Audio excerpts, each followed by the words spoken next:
اعوذ باللہ من الشیطان الرجیم بسم اللہ الرحمن الرحیم یا حفیظ یا مقیت اللہم صلی علی محمد۔ سب تعریفیں، سب شکر اللہ پاک آپ کے لیے ہیں جس نے یہ پیاری پیاری دنیا بنائی۔ اس دنیا میں ہم انسانوں کے لیے طرح طرح کی نعمتیں دیں۔ سب سے عظیم نعمت کہ ہم کو پیدائش مسلمان بنایا ہے، اور بے شک اللہ پاک یہ آپ کا احسان عظیم ہے کہ اسلام کے بعد آپ اپنے بندوں کو دین اسلام کی خدمت کے لیے چن لیتے ہیں۔ اللہ تعالیٰ جتنے بھی لوگ دین اسلام کی خدمت میں لگے ہوئے ہیں ان کی تمام تر مشکلیں اور پریشانیاں دور فرما دیں۔ اللہ پاک دین کی تبلیغ اور ارشاد میں جو بھی رکاوٹوں کا سامنا ان کو کرنا پڑ رہا ہے، اللہ ان کی مدد فرمائے، آسانیوں کے ساتھ ان کی مدد فرمائے۔ اللہ پاک دعوت اللہ کی طرف جو ہمارے مسلمان مرد و خواتین جڑے ہوئے ہیں ان کو جن جن رکاوٹوں کا سامنا کرنا پڑتا ہے، اللہ تمام رکاوٹیں دور فرما دینا۔ ان کو جن مشکلات پر کا سامنا کرنا پڑتا ہے، اللہ ان کو اس پر صبر جمیل عطا فرمائیں۔ ہر مشکل، ہر پریشانی پر ڈھیر ڈھیر اجر و ثواب عطا فرمائیں۔ ان کی نسلوں میں خیر و برکت لکھ دیں، دین کی خدمت لکھ دیں۔ اللہ پاک جو بھی لوگ اللہ تعالیٰ کی طرف بلانے کا، اللہ سے جوڑنے کا کام کر رہے ہیں یا کرنا چاہتے ہیں، اللہ ان کو اس مشکل راستے پر ثابت قدمی عطا فرما دیں۔ استقامت کے ساتھ مستقل آگے بڑھنے کی ہمت، طاقت اور آسانی عطا فرما دیں۔ اے پاک پروردگار، پریشانیوں سے، اعتراضات سے، انکار سے گھبرا کر وہ اپنے قدم پیچھے نہ ہٹائیں۔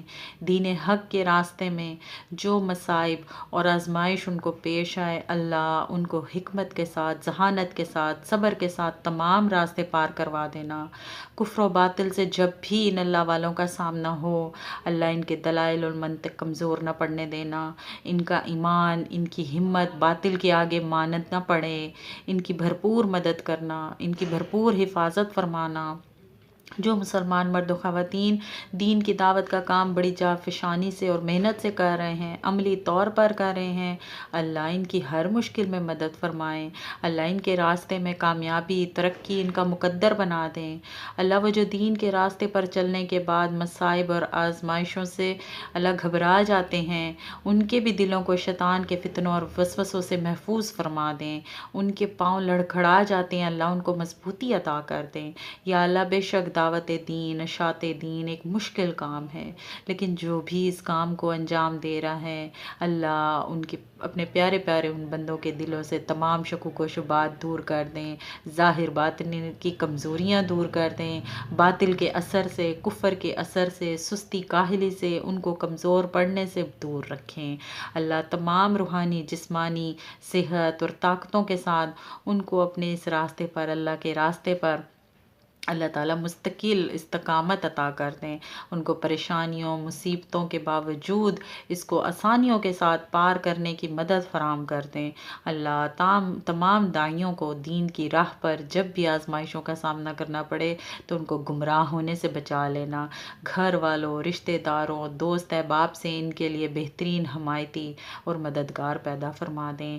جو بھی مخالفین ہیں آس پاس میں، گھر میں، جن کو بھی وہ دعوت دیتے ہیں، اللہ ان کے دلوں میں اتنی نرمی پیدا کر دیں کہ وہ بات سنیں، ان کا ساتھ دیں۔ اللہ دین کے بہترین خدمت گزار جو بھی اس راہ پہ چلے بڑے ہیں ان کو بہترین ساتھی اور مددگار عطا فرما دیں۔ اللہ تعالیٰ اللہ کے دین سے جڑے تمام لوگوں کو اللہ پاک آپ اپنی رحمتوں سے نوازیں۔ اللہ انہیں سستی سے، نیند سے، تھکاوٹ سے، بیماری سے، لوگوں کی مخالفت سے، وسائل کی کمی سے اور دیگر تمام مسائل اور پریشانیوں سے محفوظ رکھ کر آسانیوں کے ساتھ زیادہ سے زیادہ دین کی تبلیغ اور اشاعت کے مواقع فراہم کر دیں۔ اللہ ان کے دلوں کو فاسد اور خراب کرنے والے ماحول سے اور عوامل سے محفوظ رکھیں۔ تنقید کرنے والے، تحقیر کرنے والے، ہمت توڑنے والے لوگوں سے بھی محفوظ رکھیں۔ ان کے نیک مقاصد کو، تمام تر کوششوں کو پایہ تکمیل تک پہنچا دیں۔ اے مالک دو جہاں، مہربان ذات، مصائب اور پریشانی پریشانیوں کے ماحول میں غیب سے ان اللہ والوں کی، دین کے خدمت گزاروں کی مدد فرمائیں تاکہ دنیا کے ہر کونے میں اسلام پہنچ جائے، تاکہ روئے زمین پر ہر انسان ایک اللہ کو ماننے والا ہو جائے، ایک اللہ کی ماننے والا ہو جائے، پوری دنیا میں اسلام کا بول بالا ہو جائے۔ یا اللہ ہماری یہ دعائیں اپنی بارگاہ میں قبول و منظور فرما لیں۔